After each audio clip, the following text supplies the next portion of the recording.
What's going on, guys? It's Brandon back here again today for another season preview. Almost said series preview. It's not playoff time. This time we have the LA Kings and a team that is the definition of stuck. Stuck in where they are, stuck in the standings, stuck in the playoffs, stuck all around, including with their contracts. They have a lot of upcoming free agents, and that's going to be a lot of pieces to either re-sign or find replacements for. It's going to be Ken Holland's job. He's now officially in year one of the job, and Coach Jim Hiller is going to be coaching once again. I'm surprised he stuck around after how the last playoff exit went, but he's in year three now. Forward group, we'll start off there. We got Andrei Kuzmenko, who came over from Philadelphia, who was originally in Calgary at the start of last season. And out of all three places he played, LA, he looked the best. $4.3 million he was signed for one season. Next season. He signed up until the end of this season, 2026. Kopitar, will this be his last season? $7 million until 2026. And Kempe, $5.5 million until 2026. Solid first line. On the next line, you have Kevin Fiala, $7.875 until 2029. Can't complain about his contract. He's played really well. Quinton Byfield is still kind of waiting on that next step into superstardom. He was a second overall pick, and you're kind of waiting for him to live up to that. $6.25 million until 2029. LaFerriere, $4.1 million until 2028, not 23.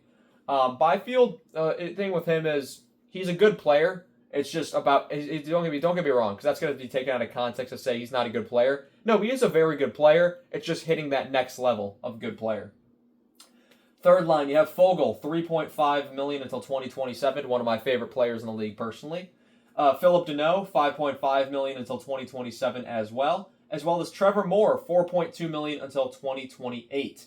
On the fourth line, interesting signings to say the least.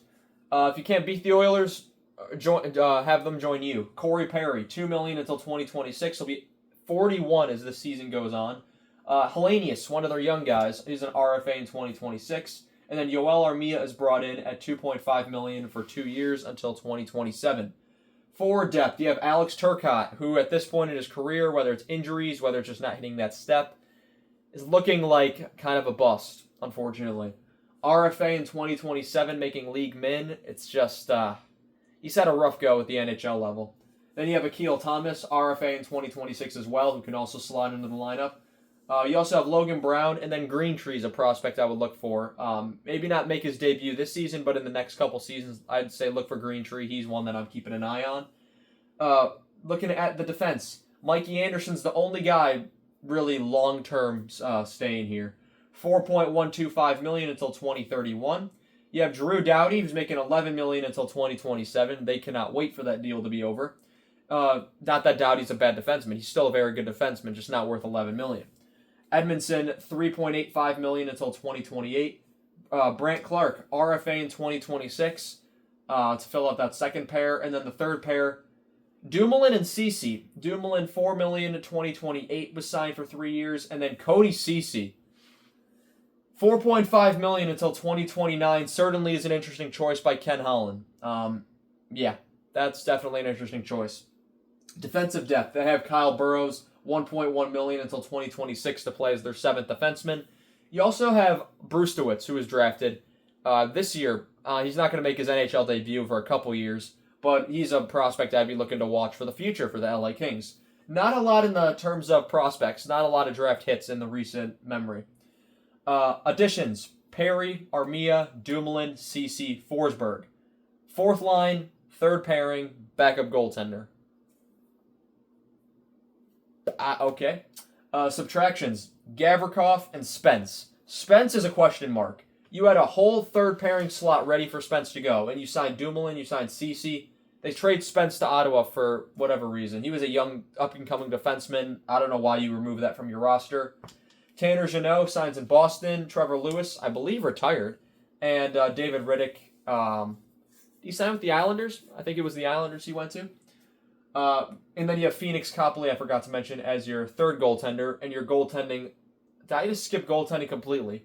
Darcy Kemper, who was second in Vezina voting last season, $5.25 million until 2027. Anton Forsberg's brought in $2.25 million until 2027. and Copley is your third goaltender. We've done additions and subtractions, and let's look at their recent history. They're on a streak of 4 consecutive playoff appearances. All have ended the same way, by the same team. Different number of games. One time they had home ice, but same way. 21-22, it's their first year back in the playoffs since 2018 after a small rebuild. 44, 27, and 11, 99 points for 14th in the league, and they're back in the playoffs. Nothing's really expected of them. They're going up against Edmonton. Edmonton is down 3-2 to the Kings. They fight back and they take games 6 and 7. Kings kind of blow it, but there's hope because they took the Oilers to 7, and they had the lead at some point. So it didn't look like they were very outmatched. So there's hope. 22-23, 47, 25, and 10, 104 points, 10th in the league. So they go up by 5 points. They up 4 spots in the standings. They play Edmonton again, and this time they lose in 6. Yeah, Edmonton beats them again. I'm sure it won't happen again. 2023-24, they go back to where they were. They actually lose 5 points, and then they're exactly where they were in 21-22, and they drop 2 spots in the standings. 44, 27, and 11 for 99 points once again. 12th in the league, and they play Edmonton again. This is it. They're going to beat Edmonton this time. No, this time they lose in 5. Losing 7, losing 6, losing 5, and at this point people are saying in 2024-25 they'll lose in 4. That didn't happen. What happened was worse. 24-25, 48, 25, and 9, 105 points. They make that 6-point jump. They're up 6 spots in the standings into 6th, just outside the top 5. They play the Oilers. They have home ice for the first time. Edmonton had home ice the first 3 times. They're up 2-0. They nearly blew game 1, but they held on at the last second, and they win 6-5. They win game 2, dominate Stuart Skinner. They chase him, and Calvin Pickard goes in, and that's where all the news stops. They don't win another game after that. They lose 4 straight to lose the series in 6.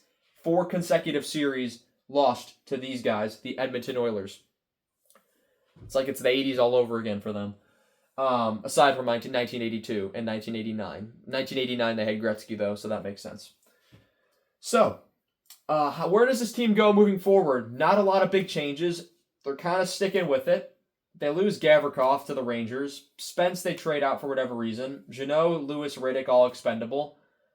Bring in Perry, Armia, Dumoulin, CC, Forsberg. Not going to be real game changers.